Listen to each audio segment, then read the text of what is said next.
Hey guys, what's up? Welcome back to another video. Welcome to our April wrap up. So these are all the books that I read or didn't finish in April. I actually had 2 DNFs in April, and I'm pretty ruthless when it comes to DNFing. I'm not going to read or finish a book that I think is gonna be any less than 3 stars.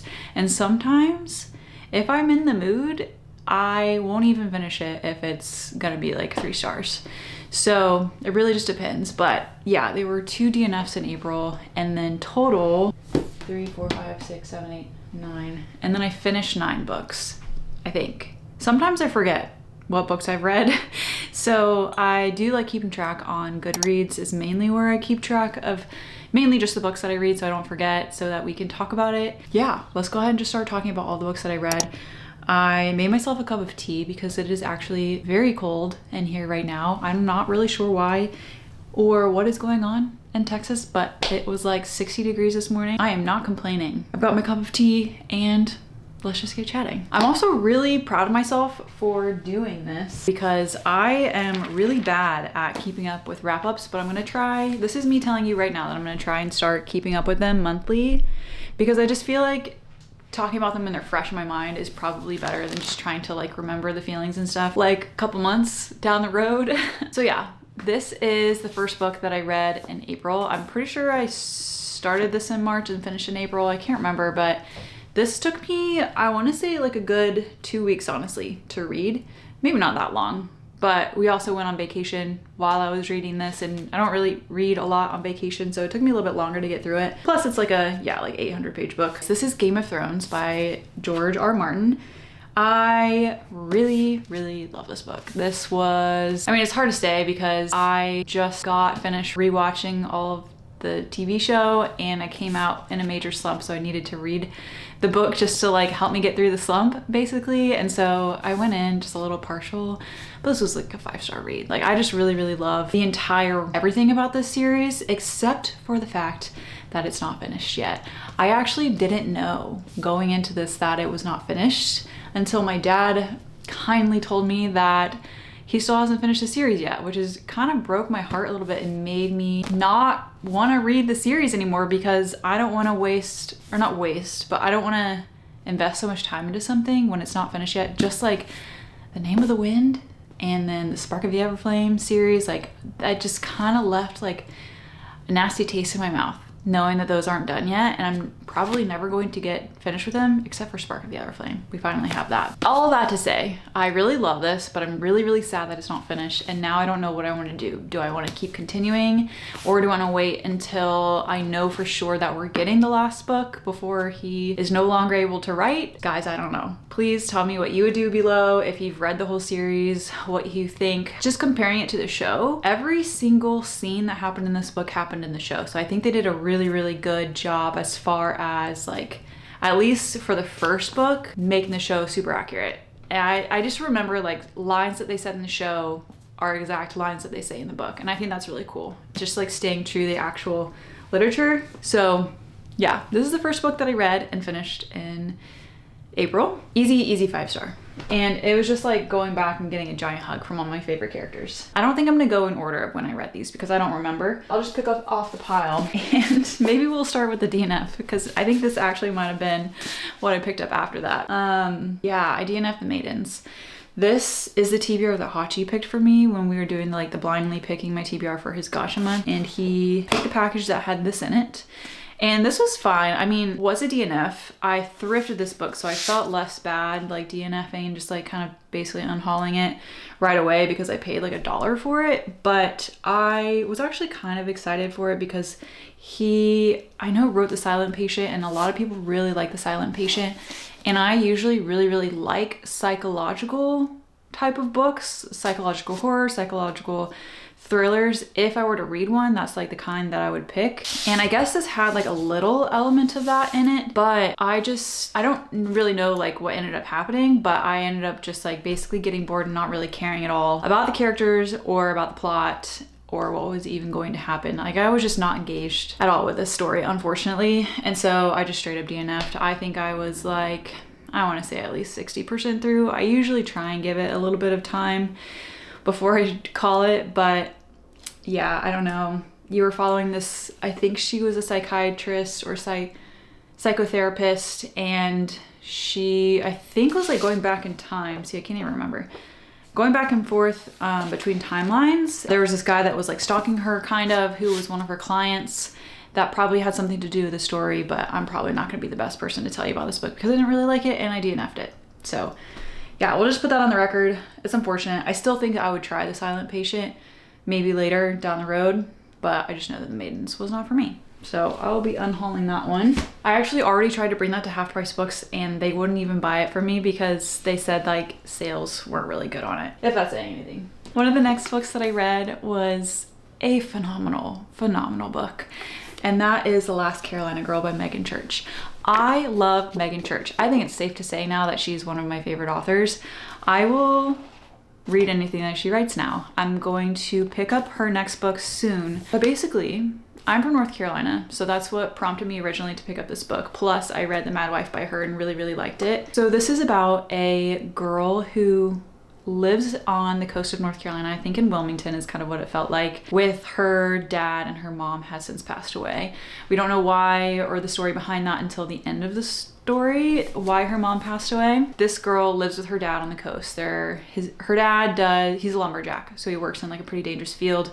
He ends up tragically passing away in the first few chapters, and she's left an orphan, and she's got these neighbors who kind of take care of her situation, bring her in for the first couple nights. These neighbors find some contacts we don't really know. We just know that they are willing to take this girl in to their home. She goes there, she's kind of just dropped off with no explanation or anything, and it turns out that she's there to be like the helpmate of the wife. A lot of things happen while she's in the home. She ends up making friends with the kids, but then like the dynamic is kind of weird there, and the mother of the home is just kind of like acts oddly towards her, and from there a lot of things unravel and you learn a lot from her past. Very similar to The Mad Wife in like the setting. It was in like the 1960s, I think. The household style or the household dynamic of that time was really interesting to watch and to read about. You start getting introduced to these ideologies, or this character that comes in talking about eugenics. I think that's how you say it. Yeah, eugenics, which is essentially what Hitler was doing. Really bad things happened to this poor girl. I don't know. I was left in tears at the end of this book. When you get to the end of the book, Megan Church just does a really good job as far as explaining like the research of eugenics and how it played a role in the Holocaust and in Hitler and the Nazis regime and all of that. And I don't want to say too much because I don't want to say anything wrong or like misinform anybody, but it was just something I didn't know, something that I would love to look into more, and something that made me really sob and cry and just feel really strongly for everybody involved and for the girl and the whole just history behind that topic. And I just remember her making me feel the same way during The Mad Wife. Yeah, I don't know. I don't want to say, like I said, too much to like say anything wrong or misinform anybody, but that's kind of like the basis. And if that's something that interests you, or if you liked The Mad Wife and have read that before, then you will love this book. Really sad. But yeah, highly recommend this book. It was phenomenal. So yeah, I read Wuthering Heights in April. Have been wanting to read this book for a while. It prompted me, the movie coming out and everything did prompt me to pick it up sooner rather than later, because this is more of like a like fall wintry read in my opinion, which is kind of what I was waiting for. But I definitely wanted to watch the movie if I liked the book, and I liked the book. It was interesting. It wasn't exactly what I thought it was going to be, except for the fact that it was very moody, very gothic. I really thought it would be more of like a healthy romance.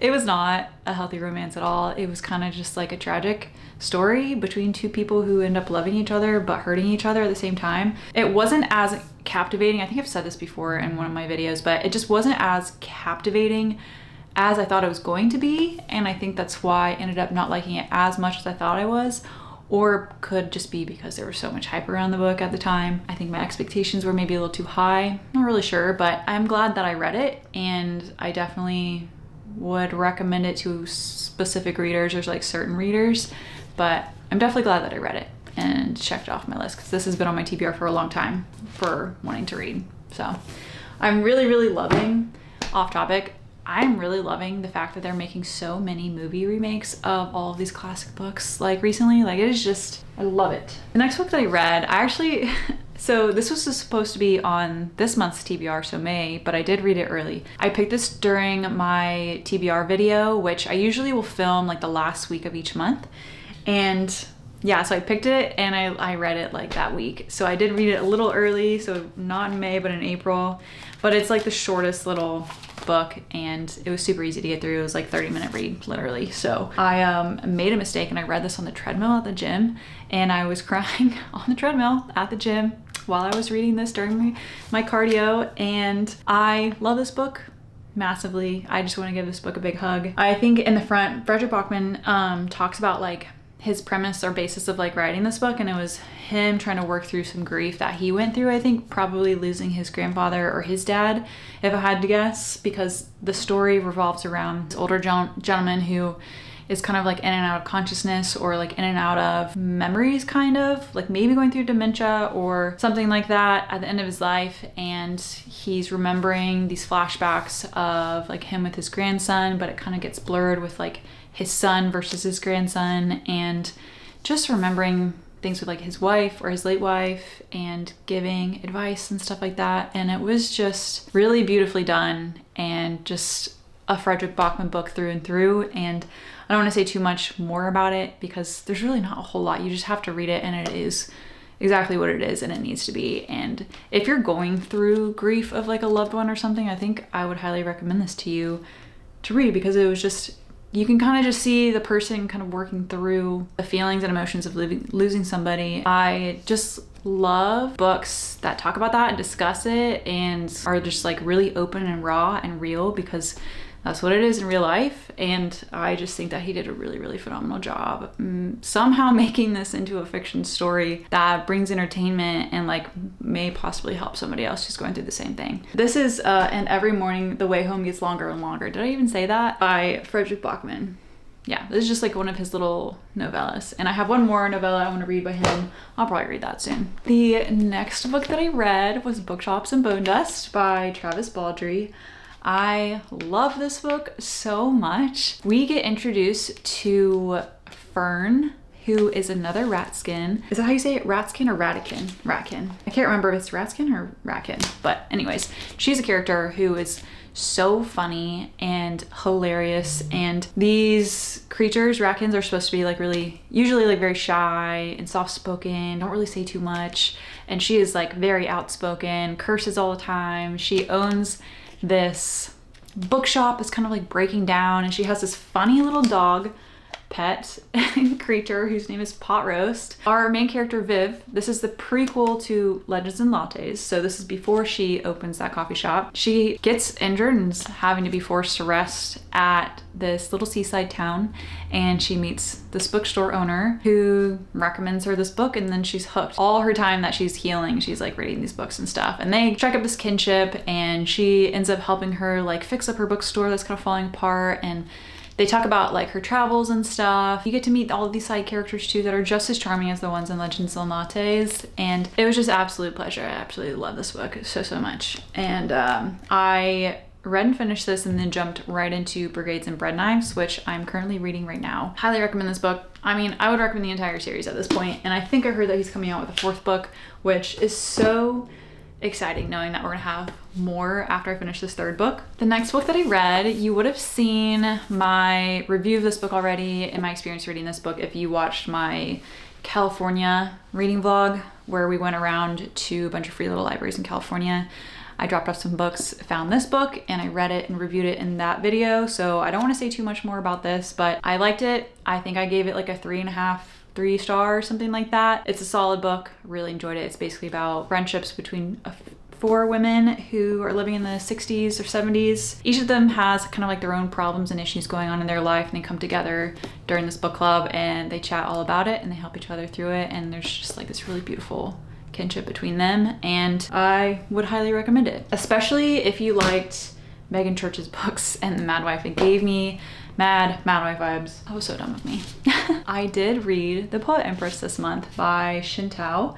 I actually read this as a buddy read with Sierra. Sierra, if you're watching this, hello, hi. We read this together and had an interesting time with this book. I was not expecting it to be the way that it was. I think I was expecting it to be more of a romance. Like, I don't know why, like what gave me that, because I didn't read really any description of this book at all. Like, I did not go in really knowing anything about it, except that a lot of people really loved it and a lot of people compared it to Blood Over Bright Haven, which I can absolutely see now, like why they would, because the female main characters kind of act the same way. They're almost kind of like both morally gray female main characters in a way. You're questioning some of their decisions that they make. There is a, would you even call it a subplot romance? Honestly, probably not any type of romance in this book. It was almost way on the other side of that, like borderline abuse. So there's definitely some, well, it's not even borderline abuse, it is abuse actually. I guess I should start by saying is check your trigger warnings, 100%. I'm pretty sure that there's a thing in the front that like says there's trigger warnings. Let me just, yeah. So in the front, there is a list of trigger warnings, thank goodness, because this book is like very violent actually, which like I said, is not at all what I was expecting going into this. I was expecting it to be very much a romance, like romantasy style with a little bit of politics. At the end, they live happily ever after. That's kind of like what I was expecting. And it was not at all that. And it was more of like a scheming political, watching our female main character just trying to survive an abusive relationship that she ends up going into to basically save her starving family. And the things that are done in this book are just like absolutely unthinkable. Kind of gave me the ick and made me honestly want to just put it down. I didn't really want to keep reading it. Overall, I ended up finishing it because the ending turned out to be really beautiful. The way that she wrapped it up, and I kind of had a feeling that the author was going to do that, like start out really gruesome and ugly and like icky, and then end kind of like turn it around, you know, and end on a more beautiful note where our main characters kind of like turn a leaf almost, and you learn why they are. And she did do that, but I don't know if I would even like recommend this book. I don't know. I want to be able to say like I would recommend it, but I don't know if I would. I'll give it like a 3 or 4 star. I just think you need to know exactly what you're getting into when you're reading this book because of the elements that are in there and just how strong they are and how prevalent those elements are in the book. Just know that like when you pick it up. It was just a little too much for me, I think. It just was not my favorite. And what's crazy is I really did not think that that was going to be my review of this book. All just kind of like came out, like I thought I would have more of a positive review of it, like more of a positive things to say about it, but I really don't. Like looking back on like my feelings and stuff of that book, like I really don't have a whole lot of positive like feelings about that book, except for the ending was really beautiful, the way that it kind of like turned around, but I just didn't really enjoy the meat of the book that I had to read to even get there, which is really unfortunate. Moving on. A Poisoner's Tale by Catherine Kim. I was really sad because I loved this book, and this author doesn't have any other fictional books out. All she has is like nonfiction or memoirs out. This is the book that I finished and immediately pulled up my Goodreads to see if she had any other books out because I had to read more by this author. I really love this. This was about this kind of like a generational witchy story following like a mom and her daughter basically who are apothecaries who sell poison to women in their town who come to them and need to off people in their life that are abusing them. I have always really loved these types of stories, like The Lost Apothecary is another one that I read that I really loved that kind of had this like same storyline. I don't know what it is about it, but I think I just, one, I love apothecaries. I love like a generational story like that. And just like the hidden,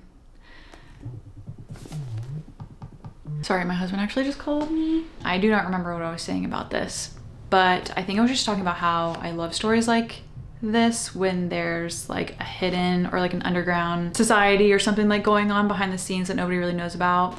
I just think that that's really fun, knowing that there's something that the women are doing that nobody knows about. And yeah, this is just like a really beautiful story, really beautiful writing, had really good pacing. I have a couple like tabs in here of really beautiful lines, and there's a lot of like Latin words and stuff and Latin phrases used in this, which was also kind of cool. It gave me that like older feel to it. So this book is based on one of the suspected first female serial killers in the 1600s during like the witch trials and stuff like that. Really, really love this. If you liked any of Sarah Pinner's writing or her stories, like the Amalfi Curse, The Lost Apothecary, stuff like that, I think you would really, really love this book. Unfortunately, it is the only fiction book that she's written, so I will be keeping an eye out for more that she's written.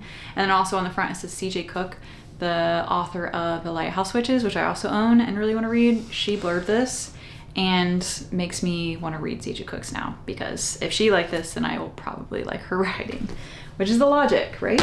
The review is probably all over the place, but oh man, another book that I read this month is called The Women by Kristin Hannah. Have you heard of this book before?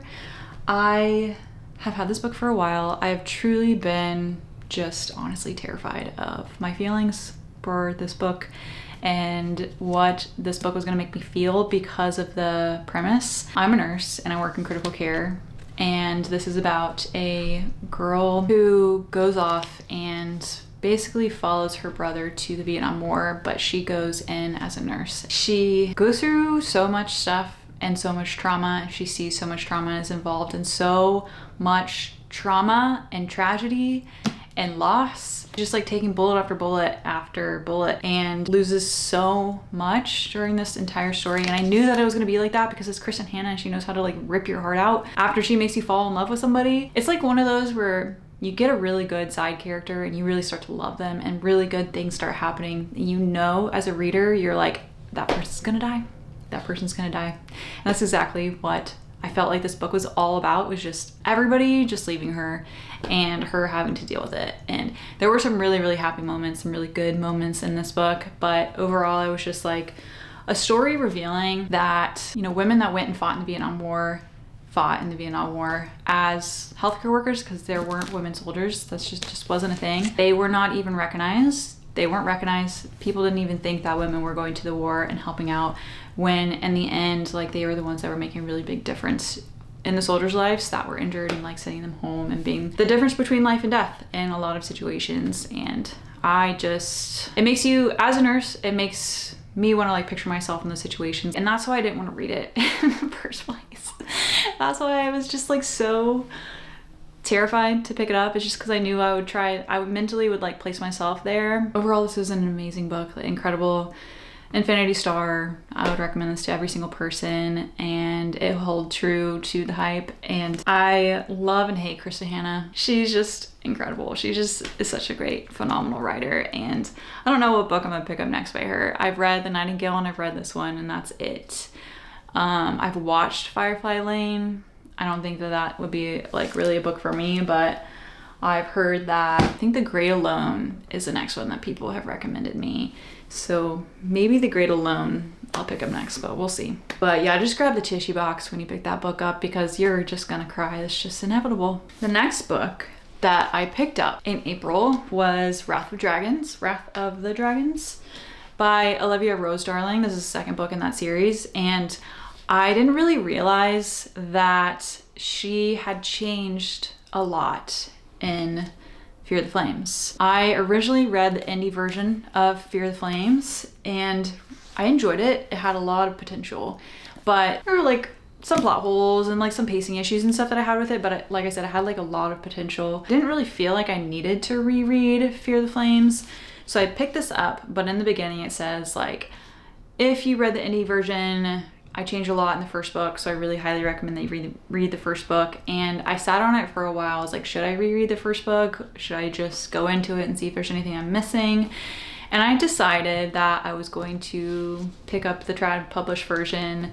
I picked it up from Pango, so it's a used book, so it was a little bit cheaper, which was nice. I think I'm gonna read Fear the Flames before I get into Wrath of Dragons. So I actually have both of these on my TBR now for May. I'm gonna kind of like try and carry it over into May if I have time, which I might. Instead of Wrath of Dragons, I'm gonna put Fear the Flames on there, and if I really like this, then I will move into Wrath of Dragons, and if not, then maybe one haul. But I don't know, I just like have a feeling that I'm really gonna like these. I don't know what it is about it, but I did really like her writing. I thought that she had really fun writing. It was very lighthearted and kind of easy to read, like an easy digestible fantasy book, and she had really good banter and really good found family, at least in the indie version. So I'm really hoping that that carries over in this one. I think I said at the beginning of this video that I had 2 DNFs. I only had 1 DNF. Only DNF The Maidens. But it's May, and I'm thinking I was like carrying over into May, which I have DNF'd a book already in May. So we'll talk about it when we do our May wrap up. These are all the books that I read in April. What did I say? 9, I think. 1, 2, 3, 4, 5, 6, 7, 8, 9, 10. 10? I had a pretty good reading month, I'd say. I clearly was reading a lot of like fiction or like gen fic. I tend to do that in the spring for some reason. I tend to like lean towards a lot of my gen fics, and I don't really know why, but I think like at the beginning of the year I get like read a lot of like really good fantasy books, and it kind of just like takes me a little bit longer to get through them. So I wanted some like quick,